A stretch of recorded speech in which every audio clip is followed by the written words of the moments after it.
want to thank anybody else who watched. I think the atmosphere today was amazing. It was electric, respectful. The applause inside center court did not sound normal anymore. It sounded stunned. Thousands of people were on their feet, waving red, blue, and yellow Philippine flags through the London night as if Wimbledon itself had suddenly been transported across the world. Even longtime tennis fans sitting inside the stadium looked around in disbelief, trying to process what they had just witnessed. Because this was not supposed to happen. Not here. Not against her. And certainly not in straight sets. "I want to thank everybody who watched today," Alex Eala said afterward, her voice shaking with emotion. "The atmosphere was amazing, electric, respectful. Thank you to everyone who has been cheering me on and everyone who has been part of my journey." But by that point, the atmosphere inside Wimbledon had already become something much bigger than a normal post-match celebration. Filipino fans had completely transformed the mood of center court during one of the biggest upsets the tournament had seen in years. For one unforgettable night, the most traditional stadium in tennis no longer sounded like London. It sounded like Manila. And standing in the middle of it all was a 21-year-old from Quezon City who had just shaken the sport. Before the tournament began, most people viewed Iga Swiatek as one of the safest picks to dominate Wimbledon once again. She entered the event as the defending champion, a 6-time Grand Slam winner, and one of the most disciplined competitors tennis has seen in the modern era. Her consistency had turned her into a nightmare matchup for almost everyone on tour. Players didn't just lose to her. They often looked overwhelmed trying to survive her relentless pressure. Meanwhile, Alex Eala arrived in London carrying excitement, momentum, and belief, but also questions. She had talent. Everyone knew that.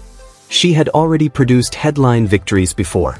But critics still wondered whether she could truly sustain that level deep inside a Grand Slam tournament. Saturday night answered those questions louder than anyone expected. The scoreboard eventually read 7-6, 6-2.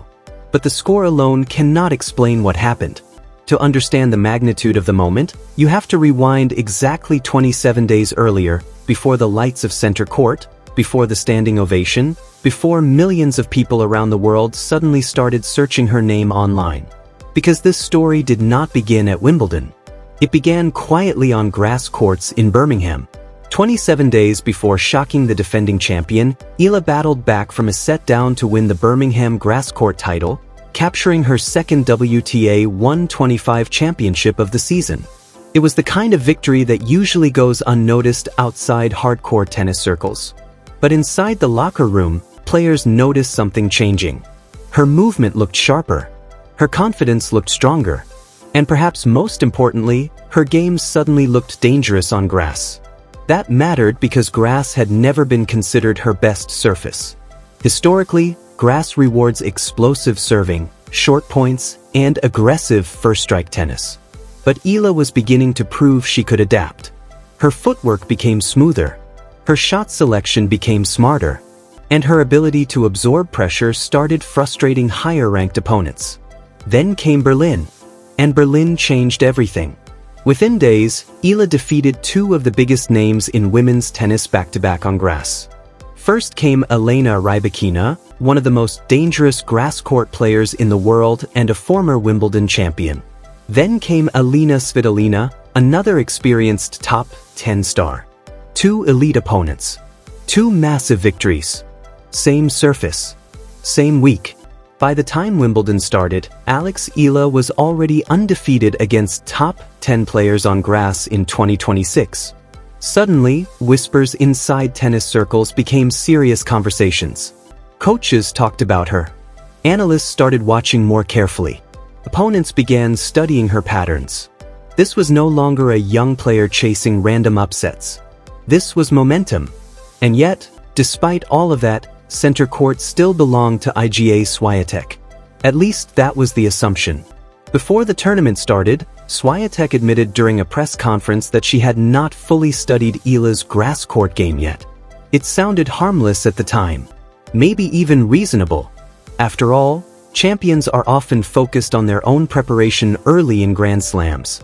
But looking back now, those comments feel almost haunting.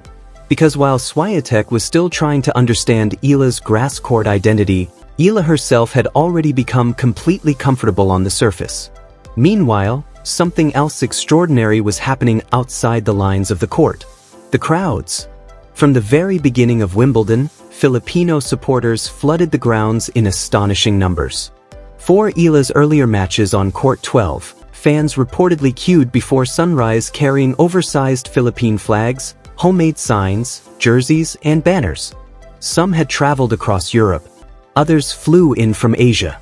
Many simply wanted to witness history. And history kept getting closer. When Eala thanked supporters in Tagalog after her earlier victories, the reaction from Filipino fans was emotional. Suddenly, Wimbledon no longer felt like a distant event happening somewhere far away in England. It felt personal. By the time center court arrived, Alex Eala wasn't walking out alone anymore. She was carrying an entire country with her. The opening set against Swiatek immediately became chaos. Not bad chaos. Beautiful chaos. The kind that makes sports unforgettable. The set lasted 84 minutes. Not the match. One single set. Every game felt enormous. Every rally felt tense. And every point seemed to increase the pressure inside the stadium. Swiatek kept trying to impose her usual control. She attacked deep into the court, extended rallies, and tested Eala's patience repeatedly. But Eala refused to panic. Time after time, she matched the defending champion shot for shot. When Swiatek earned set points, Eala survived. When Eala earned opportunities, Swiatek survived. Neither player blinked. The tension kept building until the set exploded into a dramatic tiebreak. And that was the moment everything changed. At 11-9 in the tiebreak, after an exhausting exchange filled with pressure, Swiatek sent a forehand drifting long. For a split second, the stadium froze. Then center court erupted. Eala had taken the first set from the defending Wimbledon champion. The statistics made the moment even more stunning. Eala converted 5 of 7 break points. She saved 8 of 11 against her own serve. She struck 24 winners while keeping her unforced errors remarkably low under immense pressure. This was not lucky tennis. This was controlled, fearless tennis against one of the best players in the world.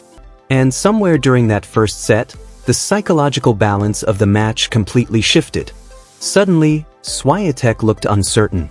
Meanwhile, Eala looked free. The second set became less about survival and more about belief. You could see it in Eala's movement. Her confidence started growing point by point. She tracked down impossible shots, redirected pace beautifully, and forced Swiatek into uncomfortable positions repeatedly. Then came the image that Filipino tennis fans may remember forever. During a difficult rally, Eala slipped on the grass and fell to the court. But even while sliding, she stretched out her racket and somehow kept the point alive. She lost that rally. But then she immediately won the next point. And the next one. And suddenly the entire crowd sensed something special happening. Champions often survive moments like that. But challengers usually don't. Alex Eala did. By the time the second set reached its closing stages, center court no longer felt divided. Even neutral fans inside the stadium had started embracing the story unfolding in front of them. Match point arrived. Then another. Then finally, on her third opportunity, Eala hammered a forehand winner and dropped her racket onto the grass. One of the biggest upsets Wimbledon had seen in years was complete. And then came the tears. Standing on live television, overwhelmed by the moment, Eala delivered the kind of speech that transforms athletes into symbols. Maybe for someone like Iga who has won so many slams, she said emotionally, or maybe for someone like Serena or Venus, this achievement may seem small. But for someone who grew up in the Philippines, training after school with my brother and grandfather, wearing ruffled socks and light-up shoes, this means everything. That line spread across social media almost instantly. People who had never watched tennis before suddenly felt connected to her story. Across TikTok, X, Instagram, and YouTube, reactions poured in from around the world. Even non-Filipino fans admitted they became emotional watching her interview. One comment appeared again and again, "Why am I crying like I'm Filipino?" Because this moment had become bigger than rankings, bigger than statistics, bigger than tennis. This was about representation. For decades, Southeast Asia had waited for a tennis breakthrough on the sport's biggest stages. Grand Slam champions came from Europe, America, and Australia. But now, a 21-year-old Filipino was standing at the center of Wimbledon, proving that the sport's map could change. And the support coming toward her afterward showed exactly how powerful the moment had become. Venus Williams, 7-time Grand Slam singles champion and one of the most respected figures in tennis history, reportedly congratulated Eala publicly after the victory. That carried enormous meaning because Venus had recently partnered with Eala in doubles earlier in the season. This wasn't admiration from a distance. This was validation from a legend who had shared the court with her. Then another message arrived from outside tennis entirely. Manny Pacquiao, arguably the most famous Filipino athlete in modern history, posted a short but powerful reaction expressing how proud he was of Eala's achievement. Think about what that means. A Wimbledon icon and a boxing legend from completely different worlds were suddenly united around one athlete in the same week. That only happens when someone becomes culturally important. And Alex Eala was becoming exactly that. The consequences inside tennis were equally enormous. Swiatek's early exit sent shockwaves through the rankings and the rest of the draw. Analysts immediately started discussing the impact on the race for world number 1, future tournaments, and Wimbledon's shifting balance of power. But for Eala, the implications felt even larger. Because Southeast Asia had never produced a Grand Slam quarter-finalist in the Open era. Not once.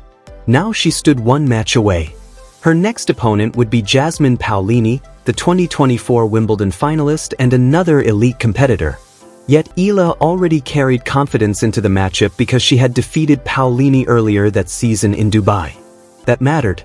Momentum mattered. Belief mattered. And for the first time, the entire tennis world was starting to realize something important. Alex Eala was no longer just a promising young player. She was becoming a legitimate threat at the highest level of the sport. What makes this story even more remarkable is how quickly everything changed. Just months earlier at the Australian Open, the pressure surrounding Eala had nearly overwhelmed her. Massive crowds of Filipino supporters packed practice courts and smaller arenas hoping to watch her compete. Expectations became enormous. And she struggled. The pressure became visible. The emotions became heavy. At the time, critics quietly wondered whether the attention itself might become too much. But standing at Wimbledon months later, wearing a visor embroidered in Tagalog with the phrase, "Kapag lumago, hindi hihinto," loosely translated as "once it grows, it cannot be stopped," Eala addressed those expectations directly. She spoke about the sacrifices made by her team and family, the long training hours, the exhausting schedules, the discipline required to survive professional tennis. And suddenly the pressure that once threatened to overwhelm her had become fuel instead. That transformation may be the most important part of this entire story. Because talent alone does not create moments like center court. Mental growth does. 3 years earlier, at the Rafa Nadal Academy, Swiatek herself had reportedly encouraged graduating players to remain tenacious and resilient. Now, years later, Eala had just demonstrated those exact qualities against Swiatek herself on the biggest stage in the sport. There is poetry in that. And there is symbolism too. For years, tennis rarely looked toward the Philippines when discussing future stars. The sport's attention focused elsewhere. But now broadcasters were adjusting schedules to air Eala's matches live. Major brands were investing. Crowds were growing bigger every tournament. The sport itself was shifting around her. And perhaps the most incredible part is that she is still only 21 years old. Her story is not finished. In many ways, it may just be beginning. Now the question becomes even bigger. Can Alex Eala handle the pressure of carrying an entire nation's hopes deeper into Wimbledon? Can she become the first Southeast Asian woman in the Open era to reach a Grand Slam quarterfinal? Or will the emotional weight of this historic run finally become too heavy? That answer has not been written yet. But one thing is already undeniable. Alex Eala did not simply defeat the defending Wimbledon champion. She changed what millions of people believe is possible. And on one unforgettable night at center court, the entire tennis world finally noticed.